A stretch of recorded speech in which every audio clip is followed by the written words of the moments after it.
He was born in Japan to less than thrilled parents. They just didn't have high hopes for Pac-Man. Nobody had high hopes for Pac-Man. Yet the little yellow dot enchanted a nation. For the second time in history, the Japanese mint had to start making more 100-yen pieces. And the world. Pac-Man is part of a national phenomenon that had to happen when the TV set married the computer. His popularity caused worldwide havoc. There was an American reaction to it, and it was a big reaction. It was a very angry reaction. Hear the story of his birth. Nakamura-san was afraid that Americans would alter the P on Pac-Man, so he changed it to Pac-Man. His defeat. I had such a tight grip over the joystick at times, I was afraid I was going to shatter it, but I managed to cheat death. And how he captured our hearts. This is the story of Pac-Man.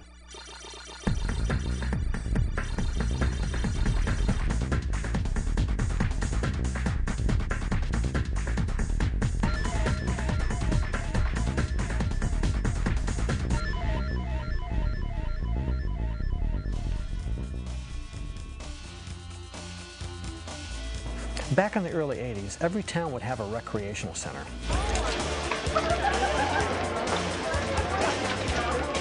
There would be pinball games, pool tables, shuffleboard, air hockey, foosball, and then maybe a video game or two.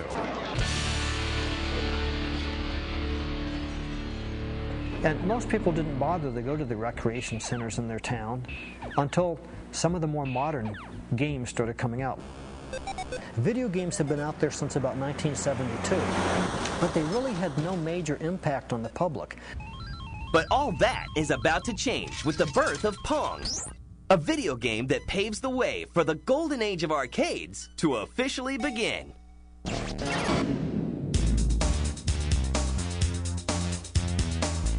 What you see here is part of a national phenomenon, a phenomenon that had to happen when the TV set married the computer.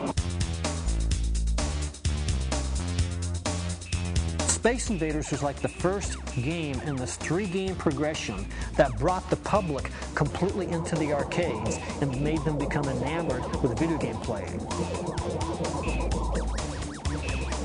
Space Invaders had initiated the wave and the excitement in arcades in both Japan and the United States.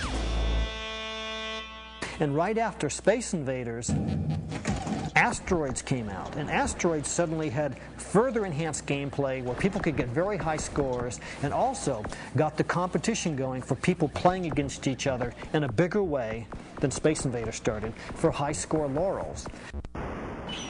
Video games were everywhere.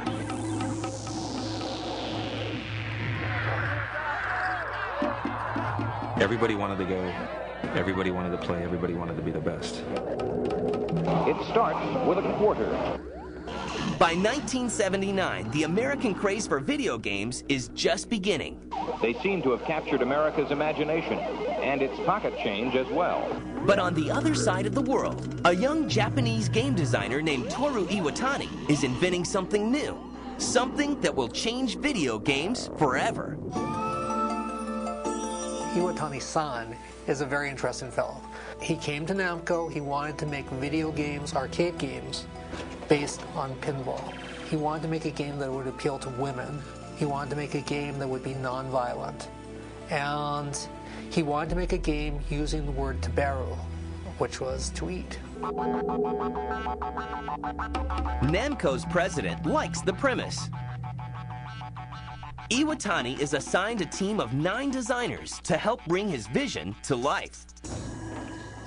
Bear in mind, back then, hardware was pretty limited. You could get shapes and colors, but they couldn't be very detailed.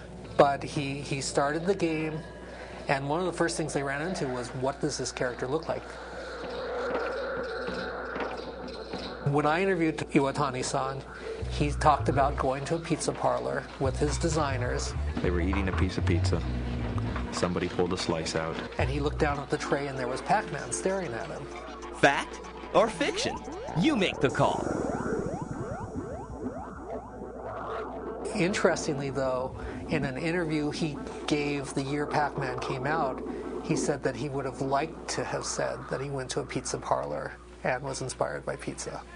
So take it any way you want to take it. It's a great legend, and the industry needs its legends, right? After months of development and location testing, Pac-Man is ready for market. But he takes a back seat to a more conventional game. They made Pac-Man at the same time they made another game called Rally X. And absolutely everybody at Namco loved Rally X. So then they took the games to a Tokyo Game Show, and everybody at the show loved Rally X. The main thing wasn't that people didn't like Pac-Man, they just didn't have high hopes for Pac-Man. Nobody had high hopes for Pac-Man. Despite the low hopes, Namco still finds an American distributor. They hooked up here with Midway Games. Midway was going to import both games. They took both games to an AMA show. Everyone loved Rally X still. Pac-Man was good. Rally X was the game of the show. And then they came out and, well, when's the last time you played Rally X?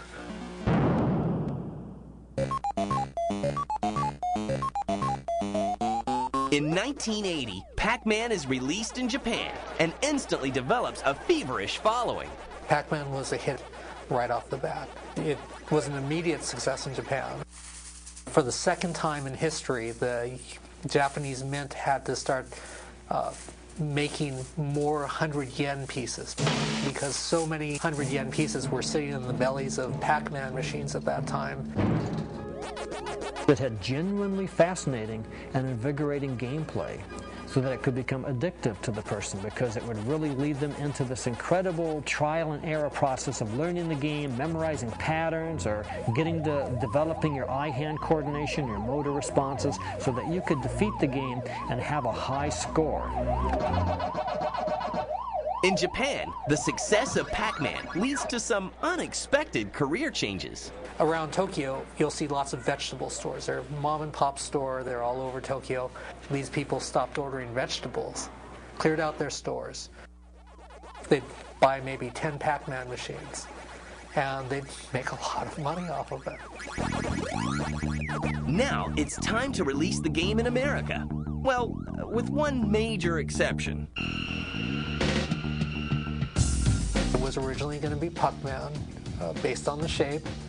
And Nakamura-san was afraid that Americans, with their quote-unquote proclivities towards dirty words, would alter the P on Pac-Man, and so he changed it to Pac-Man.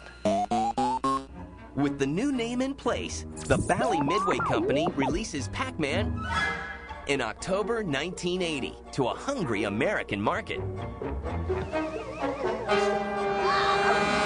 Coming up, Pac-Man Mania. Pac-Man is known as the cute game. What's the object? You have to clear it up. Yes, you have to get all the dots off.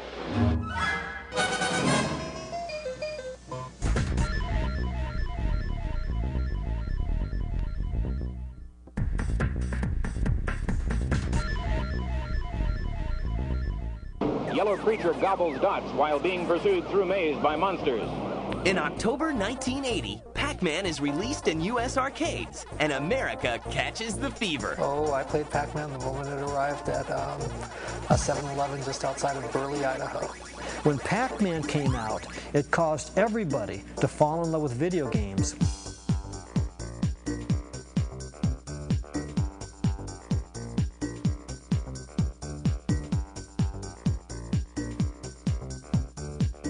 The biggest arcade game of all time, by a long shot, the biggest arcade game of all time. In the United States, it caught on. You'd go into any large arcade by mid to late 1980, and you'd see an entire row of Pac-Man machines. And manufacturers have trouble keeping up with the demand. In suburban Franklin Park, you'll find Midway Manufacturing feverishly turning out 350 Pac-Man games every day in 3 different cabinet styles. Remember, we're talking about 1980. We're talking about the beginning of MTV. People are still fascinated. They're fascinated with technology. They're fascinated with video, bright images, music, and the future. Pac-Man brought more people in. People went to arcades specifically looking for Pac-Man. The little yellow guy becomes the media's biggest star. Believe it or not, Pac-Man games are wildly successful. Pac-Man finds himself in some very strange places. They popped up everywhere. I mean, 7-Elevens would carry them. Grocery stores are carrying them. The funny one is that at least one funeral home had a couple of arcade machines in its basement. Pac-Man was so good that it managed to escape the arcade and be a unique item for entertainment that could be found any place, not just an arcade. It was an incredible phenomenon at that time. Suddenly, everyone wants a piece of the Pac-Man pie. Pac-Man was the granddaddy in marketing history of gaming property.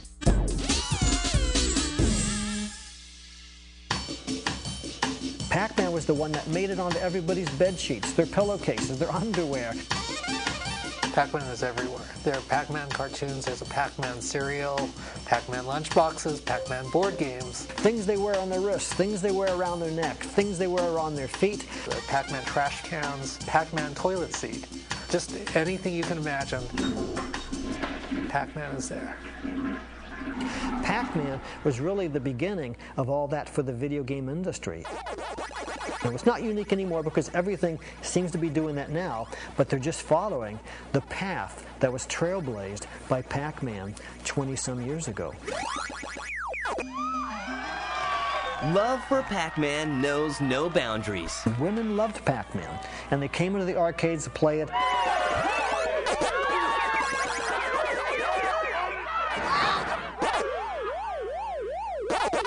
But Pac-Man causes mayhem among parents, and he finds himself on the wrong side of the law.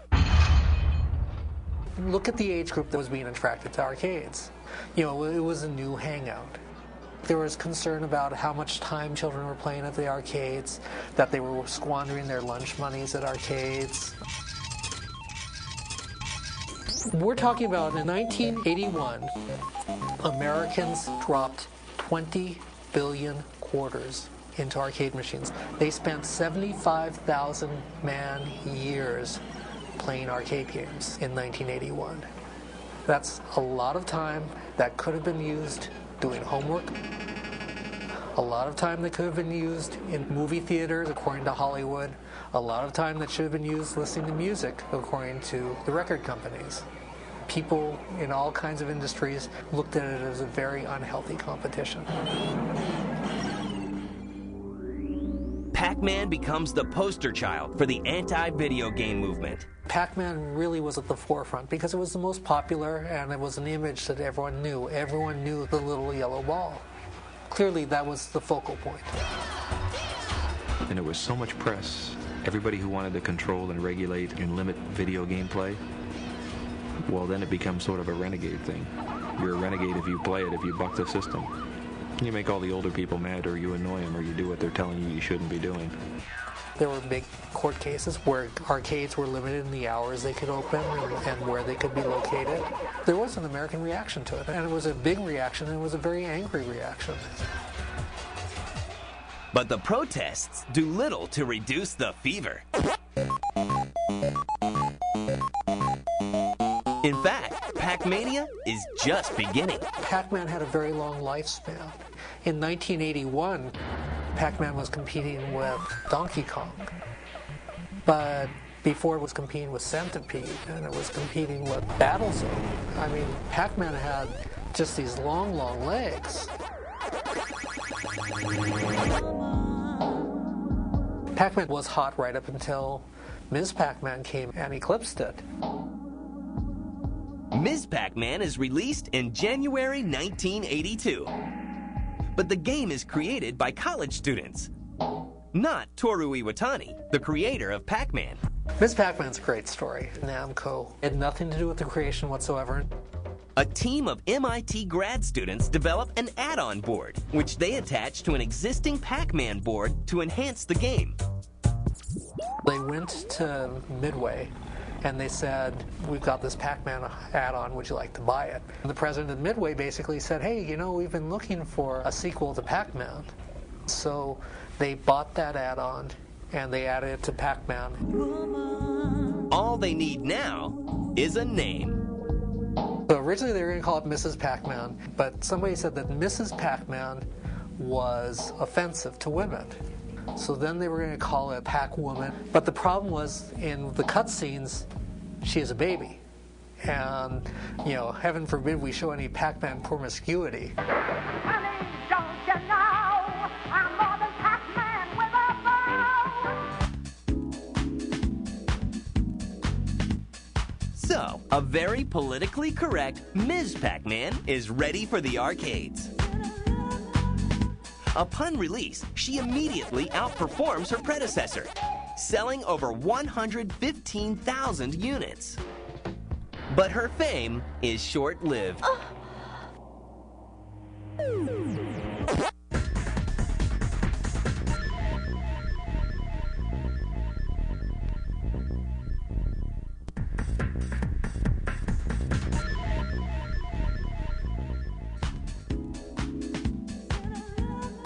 By mid-1982, the arcade craze fades as fast as it grew.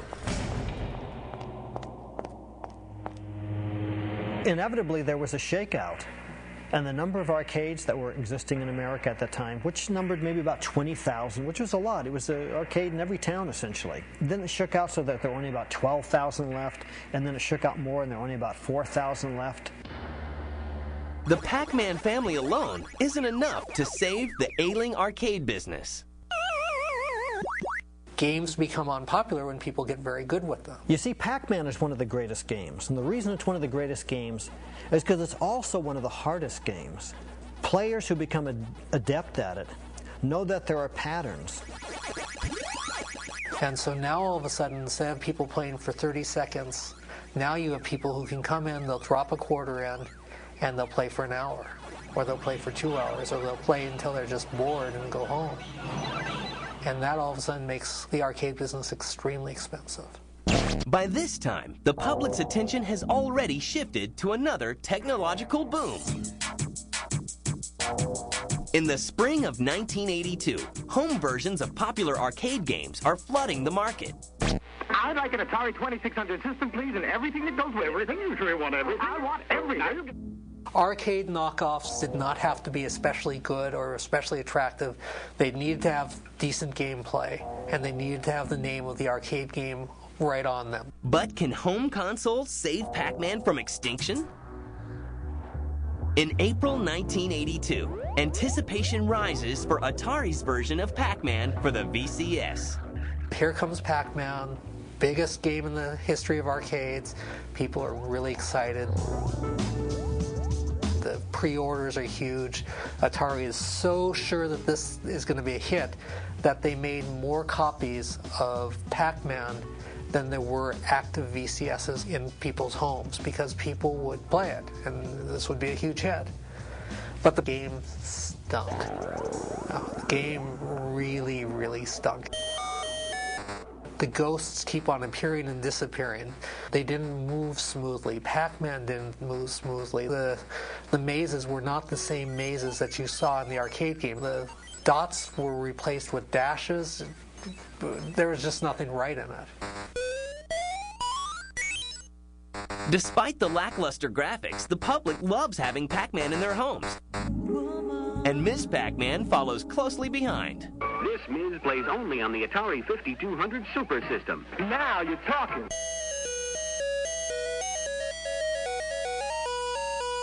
Attempting to cash in, competitors release their own versions of Pac-Man. There were all kinds of knockoffs. So what these companies have to do is these companies have to create something that's very Pac-Man-esque. And so you have all kinds of games that look like Pac-Man. Odyssey, video game fun. The most notorious case of flattery is Magnavox's KC Munchkin game for the Odyssey. Atari takes Magnavox to court and wins. Meanwhile, Pac-Man's legitimate relatives continue to flood arcades. There's Junior Pac-Man, Baby Pac-Man, Super Pac-Man. There are all kinds of Pac-Mans. But all the Pac-Man spin-offs in the world can't save the arcade business. By the mid-1980s, the quarters stopped flowing. The golden age of video arcades is over. Yet Pac-Man still has his loyal fans. Over the past 20 years, Pac-Man has been released on virtually every system.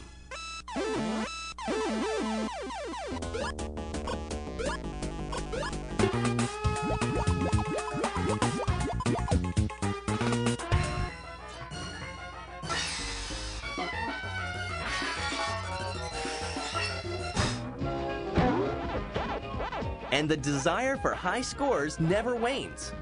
In 1999, Pac-Man finally meets his match. Billy Mitchell becomes the first person to play the perfect game. I'd say, yeah, people think I'm nuts. You have to be a little nutty to be this obsessive about something. On July 3rd, 1999, Mitchell, the president of a Florida hot sauce company, walks into New Hampshire's Fun Spot Arcade and slides a quarter into the Pac-Man machine.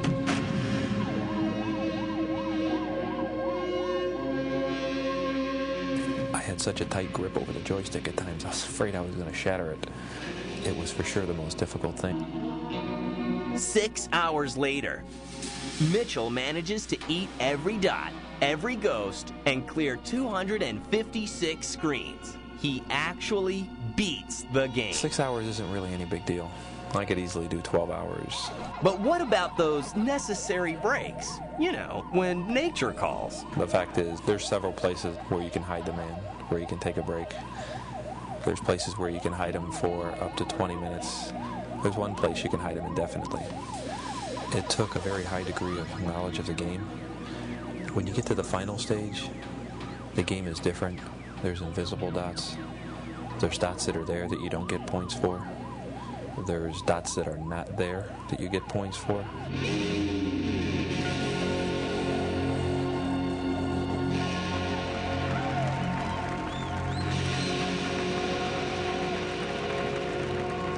The record-breaking feat makes Mitchell somewhat of a celebrity. If I was looking for one to gain fame from, then I picked the right one. If I'm traveling someplace and if I'm traveling with Billy Mitchell, it's interesting to see the reaction that the public gives him. He has this unique persona, and people notice that, even when they don't know that he's Billy Mitchell, the world-famous Pac-Man player. Is he too old to be playing Pac-Man? Maybe. Am I too old to be doing what I do? Probably. For the young or the young at heart, Pac-Man is still evolving and still a blast to play.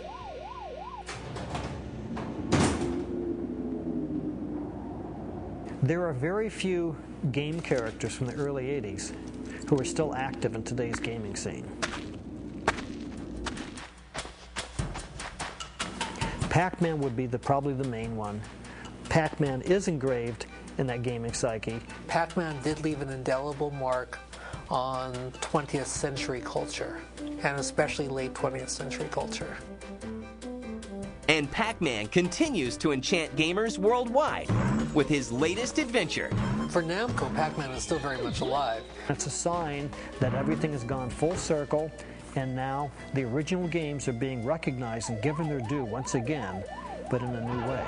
There will always be the people who are going to think about Robotron 2084 or Defender or Donkey Kong. But the biggest group will be thinking about Pac-Man when they think about arcades in the early 80s.